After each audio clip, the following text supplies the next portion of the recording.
Jesse Livermore, considerado por muitos o maior especulador de todos os tempos, apelidado por outros como o Urso de Wall Street, porque a sua técnica preferida era shortar ações e futuros.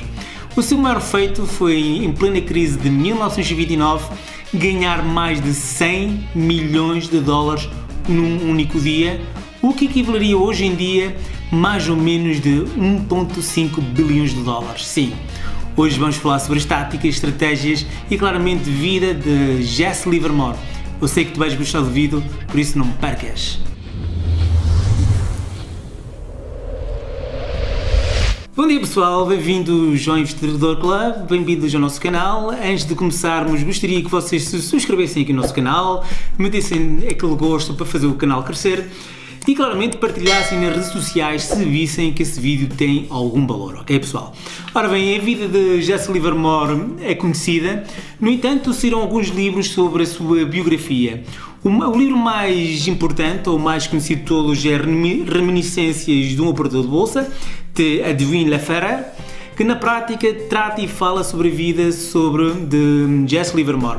Há outros livros também muito interessantes, que falam sobre a vida e alguns pormenores interessantes de Jesse Livermore, que é o caso do livro do Ivan Santana, 1929.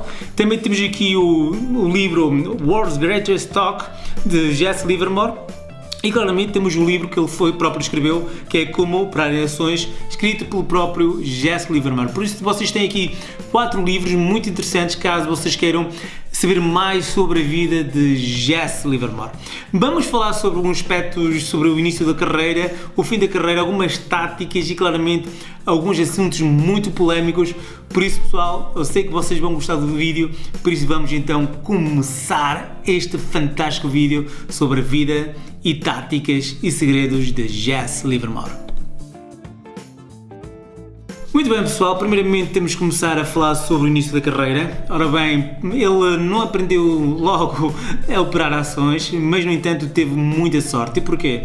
Embora ele tivesse nascido numa família muito pobre em 1877, na altura em plena Revolução Industrial, ele aos 14 anos teve a sorte de trabalhar num broker de ações, onde trabalhava como apontador das ações, porque na altura não existia o sistema de informação que há atualmente, existia umas maquininhas que vocês estão a ver agora na imagem que lançavam ou indicavam os números ou os preços das ações e depois os empregados dessas casas de investimento e de brokeragem tinham que apontar os números das ações nesses quadros gigantes. No entanto, desde novo ele se percatou sobre a formação de preços, começou a encontrar padrões na formação de preços e começou a sua sorte a investir ou a especular nas chamadas bucket shops. Ora bem, o que é que são umas bucket shops? Na prática eram casas de apostas que as pessoas iam e pegavam, por exemplo, em 100 dólares e diziam, olha, quero apostar 100 dólares com uma ação vai subir ou vai descer, e ganhavam mais ou menos assim a diferença. Ou seja, é algo parecido ao que existe atualmente com as casas de CFDs, ok pessoal? No entanto, ele era tão bom naquilo que fazia, que ele dava muito prejuízo a essas casas de apostas. No entanto, uma atrás de outras iriam impedir dele operar nessas casas de apostas. Por isso, quando Deus fecha uma porta, normalmente abre uma janela, e que grande janela Deus abriu para Jesse Livermore. Na prática, obrigou a ir diretamente à fonte, a operar diretamente nos mercados financeiros. Jesse Livermore, o analista técnico. Ora bem, muita gente pensa que Jesse Livermore só usava análise técnica. Vou-vos demonstrar que não, ele não utilizava só análise técnica. No entanto, é normal que ele usasse, porque a análise técnica podemos dizer que já existia muito antes dele operar em bolsa. Aliás, vocês estão a ver na imagem agora um livro, que é o mais antigo que conheço de análise técnica, que é de O Jogo de Wall Street, de 1898. Aliás, vocês podem descarregar esse livro, que está no link da descrição, podem descarregar esse livro e outros livros que arranjei mais antigos. Aliás, tenho aqui um livro mais antigo de bolsa, de 1600 e tal, de um judeu safredita português radicado na Holanda, onde também ensina algumas técnicas de especulação, chamado confusão de confusões. No entanto, toda a gente pensa que Jesse Livermore se usava a análise técnica devido a que muita gente já conheceu e descobriu bloco-notas de apontamentos dele, onde basicamente indicava algumas técnicas que são usadas atualmente na análise técnica, mas sobretudo algumas frases míticas que ele indicava, ou seja, indicava o seguinte: quais são as frases míticas de Jesse Livermore que indicava que ele até utilizava análise técnica? Vejamos. Não devemos confiar no nosso julgamento. Devemos primeiramente esperar pela confirmação do mercado. Muito bem. Os mercados nunca estão errados. As pessoas sim. Grandes movimentos demoram a formar-se. Enquanto o movimento de um título e análise estiver correta, não apressem em fazer lucro. Nunca deverás comprar um título só porque achas que subiu demais.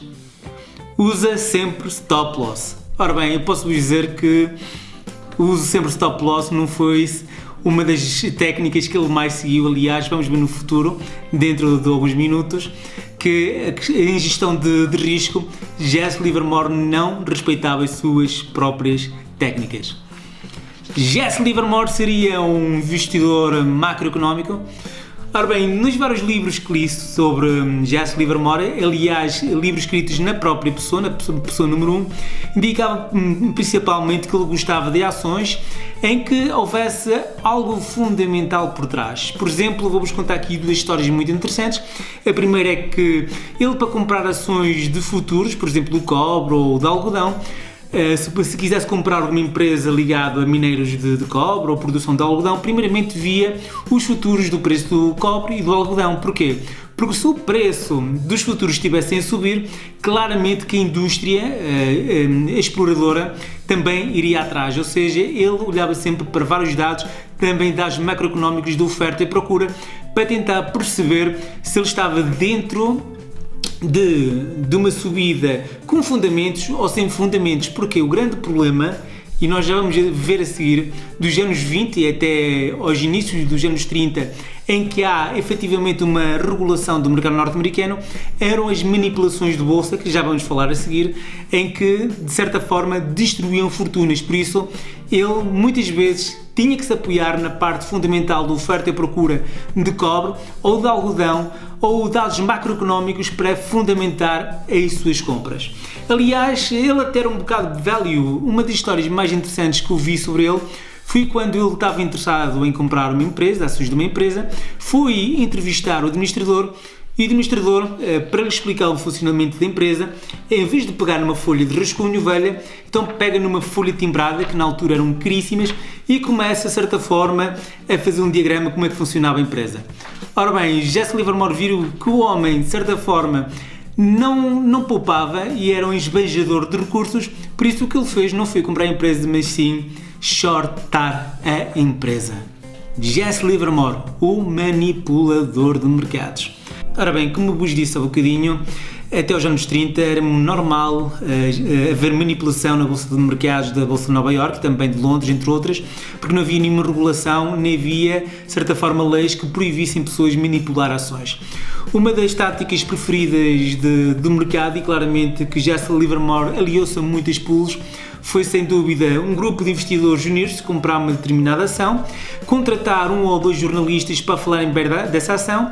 As pessoas, quando liam essa notícia, acreditavam no que liam, compravam a ação, faziam com que o preço subisse, então os especuladores saíam da ação ou até depois de vender as ações no topo, shortavam e ganhavam aqui fortunas, deixando penduradas os leigos do mercado. Mas isso era algo que Jesse Livermore e o grupo das pessoas de Wall Street faziam, ou seja, eram grupos muito sofisticados internos que se aliavam com o capital. Isso era muito normal, e Jesse Livermore, mesmo quando não entrava nesses pools, conseguia de certa forma detectar que se tratava de uma manipulação. Então o que é que ele fazia? Na prática, shortava essas subidas ou esses rallies de ações, porque sabia perfeitamente que eram manipulações. Por isso vem o título do urso de Wall Street, por shortar muitas ações, porque ele normalmente shortava muitos pump and dump, que é tática muito conhecida hoje, que normalmente é utilizada nas criptomoedas. Infelizmente foi usada e ainda está a ser usada nas criptomoedas. Ora bem, qual foi o caso? Vou-vos trazer aqui um caso mais caricato de Pump and Dump. Foi o caso da Anaconda Copper, que na prática era uma empresa de produção de cobre, em que essas ações eram controladas tanto pela família Rockefeller como por outra família que também controlava essa mina de cobre. Então o que é que faziam os Rockefellers, o que é que faziam esses até donos de empresas? Então combinavam para ganhar alguns milhões de dólares, fazendo o seguinte: então tinha uma empresa de produção de cobre. O que é que faziam? Era fechar a torneira ao cobre, fazendo com que houvesse uma escassez de cobre. Então o preço do cobre subia nos mercados futuros, as ações dessas companhias também subiam de campeonato porque o preço do cobre subia. Então, tanto a família Rockefeller como outras famílias controladoras dessas empresas mineiras, então vendiam no topo, fazendo com que as pessoas ficassem então outra vez com a lebre na mão. Ou seja, era muito, muito comum haver esse pump and dumps, ou seja, a maior parte das fortunas que se construíram em Wall Street até os anos 30, até início dos anos 30, foi de manipulação do mercado, foi de informação privilegiada, ou seja, na altura ainda não estava desenvolvido o que existe hoje de value investing. Foi, aliás, graças à regulação do mercado a partir de 1933, em que permitiu a entrada de um novo tipo de especulador, que foi o value investing, que foi através do Benjamin Graham, ou seja, o pai da análise fundamental, o professor do Sr. Warren Buffett. Jesse Livermore, o mau gestor. Ora bem, Jesse Livermore ganhou fortunas, é verdade, ganhou fortunas, mas também perdeu fortunas. Porquê? Ele não sabia gerir o risco. Ou seja, ele muitas vezes esquecia-se ou não queria atuar o stop loss, muitas vezes ele deixava correr posições perdedoras, mas o pior dos arrependimentos é o que ele diz aqui: guarde 10% do seu lucro constantemente. Ora bem, é verdade, ele não seguia à risca essa regra, por isso, quando ele faleceu em 1940, só tinha, em vez de ter os 100 milhões que tinha ganho em 1929, só tinha 5 milhões de dólares. No entanto, era um valor elevadíssimo que valia hoje em dia perto de 90 milhões de dólares, o que é um valor fenomenal, né? Toda a gente tem esse valor, por isso ele não morreu na penúria, como muita gente diz. Ele já tinha, quando ele faleceu, tinha uma fortuna considerável, mas ele perdeu a maior parte da sua fortuna, porque também, digamos, que ele perdeu, não o jeito, mas perdeu os ovos da galinha de ouro, e vamos falar já isso a seguir. Ora bem, o fim da carreira de Jesse Livermore. Ora bem, como vos disse, a partir dos anos 30, a partir de 33, entram as novas leis de regulamentação da Bolsa de Nova Iorque, ou seja, proíbe o cornering, proíbe a manipulação de preços. Por isso, as velhas táticas que Jesse Livermore e a velha guarda usavam deixaram-se de usar. Por isso, ele foi perdendo a fortuna dia após dia após dia, porque ele nunca mais conseguia, de certa forma, ganhar dinheiro conforme tinha ganho anteriormente, que era através da pulse, através da manipulação. Por isso, o início, 1929, podemos dizer que foi o ano em que ele ganhou mais dinheiro, mas foi o início do seu fim, porque a partir daí a galinha de ovos de ouro, que era a manipulação do mercado, que eram os cornerings, que era, de certa forma, o short de posições, que eram pump and dumps, acabaram completamente. Por isso, Jesse Livermore perdeu a galinha de ovos de ouro, que era, na prática, a manipulação de mercado. Pessoal, está aqui um vídeo muito curto de Jesse Livermore. Como vocês veem, ele era um analista técnico, ora bem, utilizava o price action para se posicionar nas posições, sobretudo curtas. Gostava muito de tratar manipulações de mercado. Para isso, utilizava muitas vezes análise fundamental e macroeconómica para determinar se tratava então de um pump and dump, ou se tratava de uma subida ou de uma caída legítima de uma ação, e assim posicionar-se tanto na compra ou como na venda. No entanto, como vocês veem, depois da introdução das leis regulatórias de 1933, isso fez a torneira, a maior parte dos especuladores da velha guarda, que utilizavam técnicas de informação privilegiada, utilizavam técnicas de cornering, utilizavam técnicas de pump and dump. Por isso, esse tipo de técnicas foram proibidas a partir de 1933, e Jesse Livermore não perdeu o jeito, mas perdeu, na prática, o método com que realmente ganhava dinheiro, que é o método da manipulação ou da detecção de manipulações do mercado. Pessoal, está aqui feito o vídeo, espero que vocês tenham gostado. Antes de mais, está aqui o nosso livro Como operar realmente nos mercados financeiros, ou seja, para de perder dinheiro. Tem um título muito interessante, no entanto o conteúdo é muito melhor. Quem adquiriu o livro, ou quem já o adquiriu, vou enviar um e-mail que tem uma parte, um capítulo do meu primeiro livro em que falo sobre muitas técnicas de especulação e de manipulação de mercados, sobretudo manipulação de mercados, em que vocês vão saber como é que Jesse Livermore e outras pessoas no início do século XX utilizava essas técnicas para manipular o mercado e para ganhar realmente fortunas imensas. Pessoal, até à próxima e até já!